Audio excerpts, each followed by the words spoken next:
Hello everyone, let's start with one question like which count is finer, like 40 count or 20 counts, 40 ticks or 20 ticks, which one is finer?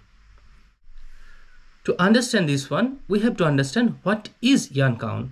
So yarn count is a number that indicates mass per unit length or length per unit mass. So there are two types of yarn count here, that is direct system and another one is indirect system. For example, TX is a direct system yarn count and NE, that means English count, is a indirect system yarn count. Let's see what is indirect system.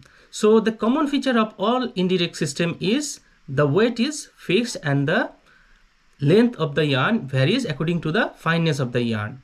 So for example, English count, the fixed weight is 1 pounds and the length of the unit length of the yarn is 840 yards, that is called hank, or that means the number of hanks in 1 pounds is called the fineness, the yarn count of that yarn.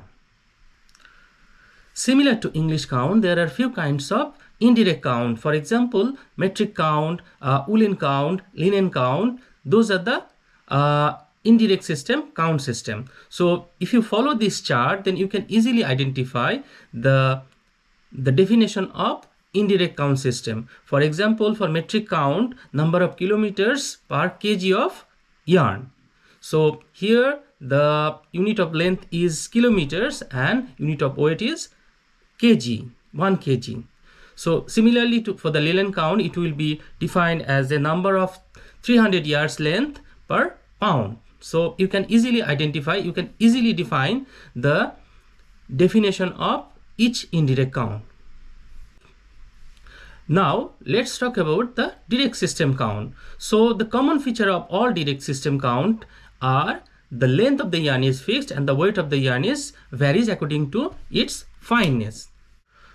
For example, TX is a direct system count. So the unit of length is 1000 meter. So what does it mean by TX? TX is a number of grams per 1000 meter of yarn. Similar to TX, other definition denier, decitex, millitex or kilotex are direct system count. So you can easily follow this chart to identify the definition of those count system in direct system. So for example, if we talk about the denier, the number of grams in 9000 meter of yarn. So you can easily identify the definition of other direct system count. So let's come to the first question now. So in indirect system count, we can see the higher the number, the yarn will be more finer, and in direct system count, the lower the number, the yarn will be more finer. So you can see the example of those ones, so you can easily identify which one is thinner, which one is thicker in terms of direct system count and indirect system count. For example, 20 single is thicker than 40 single yarn in indirect system count, but in direct system count, 40 ticks is thicker than 20 ticks. Going forward, I hope you will understand which yarn is more thicker, which one is thinner, and you can easily identify the yarn count system easily. Thank you for joining today.